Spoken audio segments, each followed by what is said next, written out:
The Japanese had surrendered. Hitler had already committed suicide. The Allies were victorious. And he landed in Saigon, and the Japanese, who were still sympathetic for Subhash Bose, they said, we have been able to find only one plane to take you to Tokyo. And then you have to decide your future, because the Americans will take control of Tokyo in another 7 days by mutual agreement. So that fighter jet, it was a fighter plane, excuse me, had only 2 seats available for Subhash Bose. One for himself, another for Habibur Rahman. The others were all told to meet their fate as they deemed fit, and were left behind. The plane had come from Philippines to go to Manchuria. That was the original plan of that plane. Subhash Bose was to be dropped off in Tokyo. Now, this up to here, it is established fact. The question then became, what happened? The story then came that Subhash Bose, when plane landed in Taiwan, Taipei, and when it took off, it crashed. I mean, after refueling, it took off, it crashed. And Subhash Bose's body was charred, and he is dead. Ironically, Habibur Rahman's body, there wasn't even a scratch. And he was found later in Tokyo. Now, how this to reconcile? Then the Americans were asked only in 2003, never before, was there a crash in Taiwan, in Taipei? They said no, we have no records of any crash. Were there dead, burnt, charred bodies in the hospital there, the army hospital there? They said no. We have no such record. There was none of this kind. So, there is no evidence. Why did Shah Nawaz Khan go and ask this question in Taipei? Because Shah Nawaz Khan took the stand, we don't recognize Taiwan, therefore I didn't go. It's a stupid argument, you see. But he didn't go.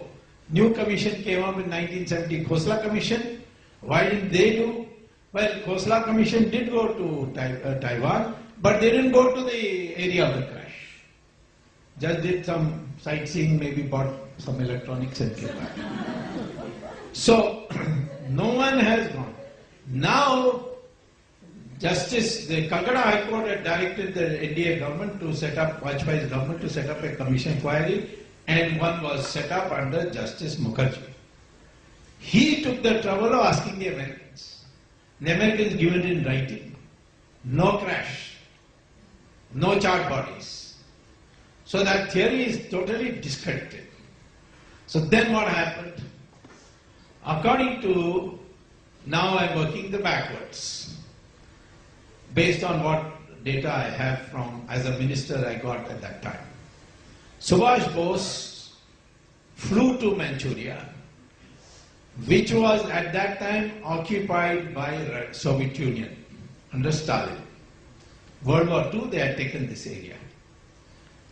And he thought that the only possibility of where he could be safe, he couldn't come to India, because the British were still in control in 1945.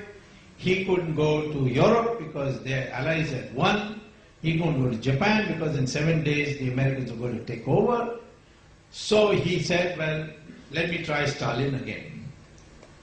So he went to Manchuria, he was arrested by Stalin and taken to a jail in Siberia. And he was put there. Now, when I was minister, I was shocked to find an affidavit filed before the Khosla Commission, but Khosla Commission never cared for it, by one Shamlal Jain, official stenographer of Jawaharlal Nehru. And he says that at 11 p.m., the night of 26th December 1945, which is several months after the alleged death of Subhash Chandra Bose, I got a call from Jawaharlal Nehru saying, come right away, even if you're in pajamas, come in your pajamas, to Asaf Ali's house. And he said, I rushed there. And Jawaharlal said, I have to give you some dictation. First you type a note, which I got in hand. So he read it. It was from Stalin to Jawaharlal, where he says, I have taken Subhash Chandra Bose, I mean the English translation which said, I have taken Subhash Chandra Bose as my prisoner. Now please advise me what I should do with it. So he typed that. Then Jawaharlal Nehru said, take dictation.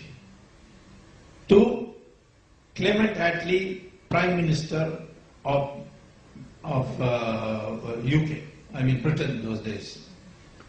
And he says, Dear Mr. Prime Minister Attlee, I have been just informed by that scoundrel Stalin that he has got Subhash Chandra Bose in his custody. And he wants to know what he wants me to advise him what he should do with him. But it is your responsibility, because you have declared him as a war criminal. So you must take appropriate action. This is statement on oath given by Shyamlal Jain, the official stenographer of Jawaharlal Nehru. Stalin, then I surmise, based on what my contacts in Russia have told me and so on. Clement Attlee then took it up with Stalin, and according to me, Stalin starved Subhash Chandra Bose in the Gulag, made him do physical work, and around 52, Subhash Chandra Bose died due to malnutrition or whatever. In effect, killed. That is my reconstruction. Now, why these files are not being declassified? There is no Soviet Union now. Putin doesn't care a damn for Stalin. So why is which friendly country you can be? Today, Labour Party is not in power. The present Conservative Party will be delighted if we can defame Labour Party so that all the Indians will vote for Conservative Party. So what is it that is stopping our government from declassifying it? But I can tell you, we will get it declassified, without doubt. Jawaharlal Nehru also pocketed all the treasures of Subhash Chandra Bose's INA. That we have an independent record of, and I had raised it in Parliament in 1977. So this is the story. Now, why was Subhash Chandra Bose had to be killed? Because Clement Attlee told the Chief Justice of Calcutta High Court in 1953, when he was acting governor, and he came here to address a meeting, and they were at a dinner. He said that we left India the day we came to the conclusion that the army will not listen to our directions. We had made up our mind long time ago that we will not stay in India if the army stops taking our orders. And Subhash Chandra Bose had created such a climate that the army and the navy, they were all in a state of revolt. And although we admire the work of Mahatma Gandhi for all that he did for organizing the revolt, but that didn't bother us. What bothered us would be our fate if Subhash Bose returned to India. And therefore, he had to be killed. So that was the way, and don't worry, this is either the government releases it, or soon I will go to court and get it released. All the best, all the very best for this effort, sir. Extreme. So he typed that. Then Jawaharlal Nehru said, take dictation. To Clement Attlee, Prime Minister of UK, I mean Britain in those days. And he says, Dear Mr. Prime Minister Attlee, I have been just informed by that scoundrel Stalin that he has got Subhash Chandra Bose in his custody. And he wants to know what he wants me to advise him what he should do with him. But it is your responsibility, because you have declared him as a war criminal. So you must take appropriate action. This is statement on oath given by Shyamlal Jain, the official stenographer of Jawaharlal Nehru. Stalin, then I might surmise, based on what my contacts in Russia have told me and so on. Clement Attlee then took it up with Stalin, and according to me, Stalin starved Subhash Chandra Bose in the Gulag, made him do physical work, and around 52, Subhash Chandra Bose died due to malnutrition or whatever. In effect, killed to crash. Just did some sightseeing, maybe bought some electronics and came back. So, no one has gone. Now, the Calcutta High Court had directed the NDA government to set up, Vajpayee's government to set up a commission inquiry, and one was set up under Justice Mukherjee. He took the trouble of asking the Americans. The Americans given it in writing. No crash. No charred bodies. So that theory is totally discredited. So then what happened? According to, now I'm working the backwards, based on what data I have from, as a minister I got at that time. Subhash Bose flew to Manchuria, which was at that time occupied by the Soviet Union under Stalin. World War II, they had taken this area. And he thought that the only possibility of where he could be safe, he couldn't come to India, because the British were still in control in 1945. He couldn't go to Europe because their allies had won. He couldn't go to Japan because in 7 days the Americans were going to take over. So he said, well, let me try Stalin again. So he went. The Japanese had surrendered. Hitler had already committed suicide. The Allies were victorious.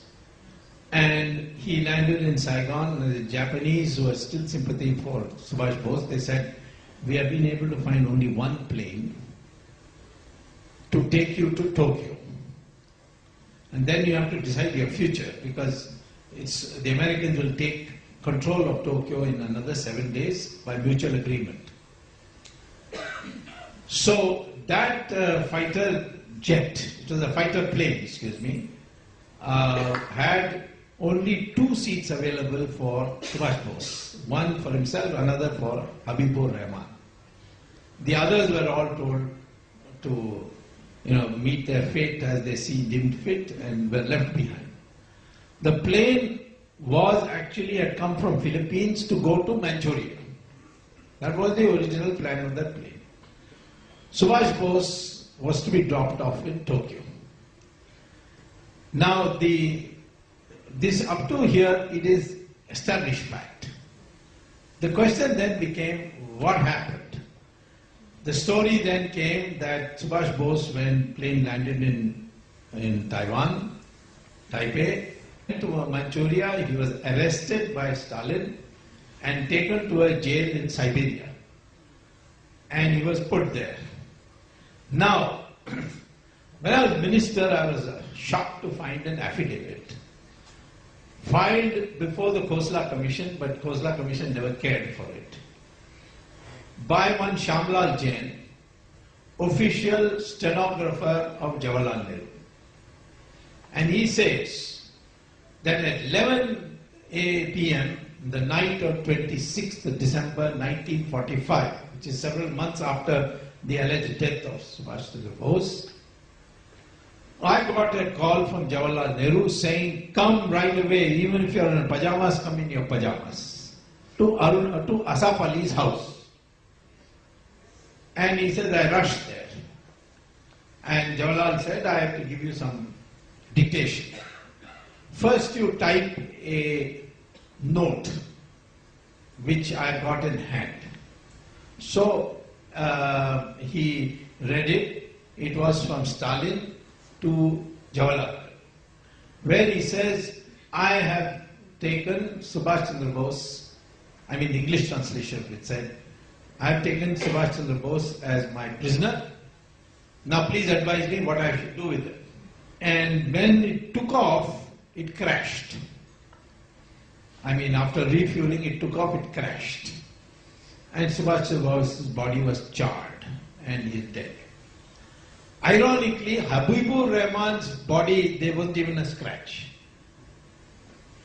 And he was found later in Tokyo. Now, how this to reconcile? Then the Americans were asked only in 2003, never before, was there a crash in Taiwan, in Taipei? They said no, we have no records of any crash. Were there dead, burnt, charred bodies in the hospital there, the army hospital there? They said no, we have no such record. There was none of this kind. So, there is no evidence. Why did Shah Nawaz Khan go and ask this question in Taipei? Because Shah Nawaz Khan took the stand, we don't recognize Taiwan, therefore I didn't go. It's a stupid argument, you see. But he didn't go. New commission came up in 1970, Khosla Commission. Why didn't they do? Well, Khosla Commission did go to Taiwan, but they didn't go to the area of